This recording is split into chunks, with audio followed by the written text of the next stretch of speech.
محترم ناظرین، کیا کبھی آپ نے سوچا کہ ایک انسان اپنی زندگی کی مشکلات سے کیسے نکل سکتا ہے؟ کیا دولت اور طاقت ہی ہماری کامیابی کی کنجی ہے؟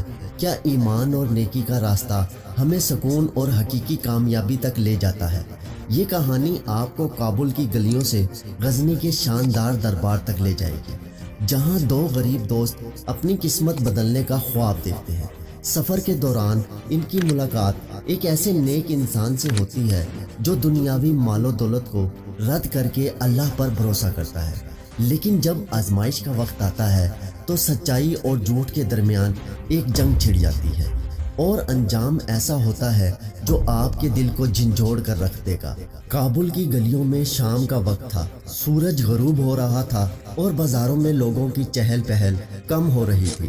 حسن اور عمر، دو دوست جو غربت کے ہاتھوں مجبور تھے، شہر کے ایک پرانے درخت کے نیچے بیٹھے اپنی قسمت کا رونا رو رہے تھے۔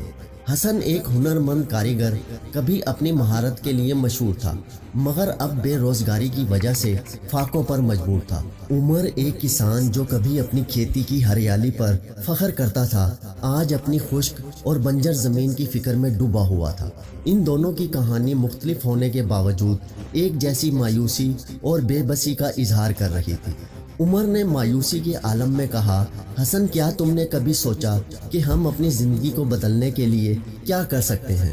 حسن نے گہری سانس لیتے ہوئے جواب دیا، زندگی ہمیں ہمیشہ دھوکہ دیتی ہے عمر، لیکن میں نے سنا ہے کہ غزنی کے سلطان محمود بہت سخاوت مند ہے، شاید وہ ہماری مدد کر سکے۔ یہ ایک خیال تھا، لیکن یہ خیال دونوں کے دلوں میں امید کی ایک شمع جلا گیا، تو انہوں نے فیصلہ کیا کہ وہ اپنے حالات کو بدلنے کے لیے غزنی کا رخ کریں گے، جہاں سلطان محمود کے دربار میں انہیں اپنی قسمت بدلنے کا موقع ملے گا۔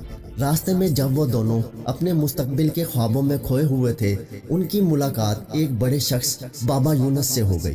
بابا یونس ایک سادہ لباس میں ملبوس تھے، ان کے چہرے پر اطمینان اور دل میں سکون کی جھلک تھی۔ حسن نے ان سے پوچھا، بابا جی، آپ کہاں جا رہے ہیں؟ بابا یونس نے مسکراتے ہوئے جواب دیا، بیٹا، میرا سفر کہیں ختم نہیں ہوتا، میں اللہ کی رضا میں جیتا ہوں اور لوگوں کی مدد کے لیے جہاں ضرورت ہو وہاں پہنچتا ہوں۔ عمر نے دلچسپی سے پوچھا، آپ کے پاس کچھ نہیں، نہ دولت نہ طاقت، پھر آپ اتنے پرسکون کیسے ہیں؟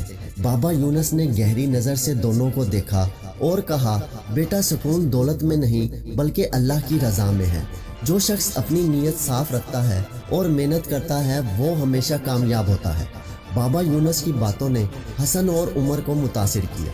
انہوں نے بابا یونس کو اپنے ساتھ غزنی چلنے کی دعوت دی، جسے انہوں نے قبول کر لیا۔ تینوں نے مل کر اپنے سفر کو جاری رکھا اور ہر قدم پر بابا یونس کی حکمت اور نصیحتوں نے ان کے دلوں کو مضبوط کیا۔ غزنی کے شاندار دربار کا منظر کچھ اور ہی تھا۔ محل کے ارد گرد بلند دیواریں اور اندر شاندار ہال تھے، جہاں سلطان محمود اپنی رعایا کے مسائل سننے کے لیے موجود تھے۔ دربار کے باہر سینکڑوں غریب اور ضرورت مند لوگ سلطان سے مدد کی امید لیے کھڑے تھے۔ حسن، عمر اور بابا یونس بھی ان لوگوں میں شامل تھے۔ جب ان کی باری آئی تو دربان نے انہیں اندر جانے کی اجازت دی۔ سلطان محمود اپنی عالی شان مسند پر بیٹھے تھے اور ان کے چہرے پر وقار اور ہمدردی کی جھلک تھی۔ حسن نے جھک کر کہا، اے سلطان، میں ایک غریب کاریگر ہوں جو اپنے ہنر سے کچھ کمانا چاہتا ہوں، مگر قسمت نے میرا ساتھ چھوڑ دیا ہے۔ براہ کرم میری مدد کریں تاکہ میں اپنی زندگی کو دوبارہ سے شروع کر سکوں۔ عمر نے بھی اپنے دل کی بات سلطان کے سامنے رکھی۔ اے سلطان، میں ایک کسان ہوں، مگر میری زمین خشک سالی کی وجہ سے بنجر ہو گئی ہے۔ اگر آپ مجھے زمین کا ایک ٹکڑا عطا کر دیں تو میں ایک کھیتی باڑی کر کے اپنی زندگی کو سنوار سکتا ہوں۔ پھر سلطان نے بابا یونس سے سوال کیا، اور آپ بابا، آپ کیا چاہتے ہیں؟ بابا یونس نے مسکراتے ہوئے کہا، مجھے کچھ نہیں چاہیے سلطان، میرے لیے اللہ کی رضا کافی ہے۔ میں دعا کرتا ہوں کہ آپ ہمیشہ عدل کریں اور اپنی رعایا کی مدد کریں۔ سلطان محمود نے حسن کو دولت، عمر کو زمین اور بابا یونس کو عزت کے ساتھ رخصت کیا۔ حسن اور عمر اپنی دولت اور زمین حاصل کرنے کے بعد خوش تھے، لیکن ان کے دلوں میں لالچ اور غرور پیدا ہو گیا۔ انہوں نے محسوس کیا کہ بابا یونس کا اللہ پر بھروسہ ان کی کامیابی میں ایک رکاوٹ ہے۔ انہوں نے ایک سازش تیار کی اور سلطان محمود کے دربار میں جا کر جھوٹا الزام لگایا۔ کہ بابا یونس ان کے خلاف سازش کر رہے ہیں۔ سلطان جو پہلے ہی مصروف تھے، انہوں نے بغیر تحقیق کے بابا یونس کو قید میں ڈالنے کا حکم دے دیا۔ قید خانے میں بابا یونس نے اللہ سے مدد مانگی اور دعا کی، اے اللہ، تو بہتر جانتا ہے کہ میں بے قصور ہوں، مجھے اس آزمائش سے نکال اور حق کو ظاہر کر دے۔ سلطان کے دربار میں ایک نیک دل وزیر نے بابا یونس کے معاملے کی تحقیقات کی۔ اس نے تمام شواہد اکٹھے کیے اور سلطان کو پیش کیے، جن سے ثابت ہوا کہ حسن اور عمر نے جھوٹ بولا تھا۔ سلطان کو اپنی غلطی کا احساس ہوا اور اس نے فوراً بابا یونس کو رہا کرنے کا حکم دیا۔ حسن اور عمر کو ان کے جھوٹ کی سزا ملی اور ان کی دولت اور زمین ہمیشہ کے لیے ضبط کر لی گئی۔ بابا یونس نے آزادی کے بعد اپنی زندگی غریبوں کی مدد کے لیے وقف کر دی۔ ان کی سخاوت اور نیکی نے انہیں لوگوں کے دلوں میں جگہ دی۔ وہ دن رات محنت کرتے اور اپنی کمائی ضرورت مندوں میں بانٹتے تھے۔ دوستو، کہانی سنانے کا مقصد یہ ہے کہ اللہ پر بھروسہ ہی حقیقی سکون کا ذریعہ ہے۔ بابا یونس کی شخصیت اس بات کی عکاسی کرتی ہے کہ جب انسان اپنے رب پر مکمل یقین رکھتا ہے تو دنیا کی مشکلات اسے ہلا نہیں سکتی۔ مال و دولت فرضی ہیں، لیکن اللہ کی رضا ایک دائمی سکون فراہم کرتی ہے۔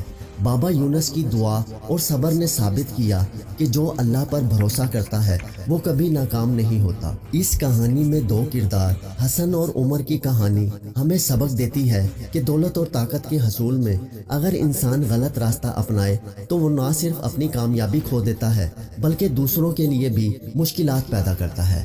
ان کی لالچ نے انہیں ایسی گمراہی میں دھکیل دیا کہ وہ اپنی عزت اور خوشیاں بھی گنوا بیٹھے۔ یہ داستان ایک آئینہ ہے جو ہمیں اپنی زندگی پر غور کرنے کی دعوت دیتی ہے۔ ہم سب کو سوچنا چاہیے کہ ہم اپنی زندگی میں کس راستے پر ہیں، لالچ اور غرور کا یا ایمان اور نیکی کا راستہ۔ یہ کہانی ہمیں عمل کی دعوت دیتی ہے کہ ہم اپنے اندر جھانکیں، اپنی غلطیوں کو پہچانیں اور ایک بہتر انسان بننے کی کوشش کریں۔ کیا آپ نے کبھی سوچا ہے کہ آپ کی زندگی میں بابا یونس جیسا کردار کون ہے؟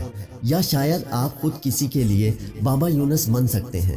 یہی وقت ہے ہم اپنی زندگی کو بہتر بنانے کا عزم کریں، اللہ پر بھروسہ کریں، انشاءاللہ ہماری زندگی بہتر راستے پر ہوگی۔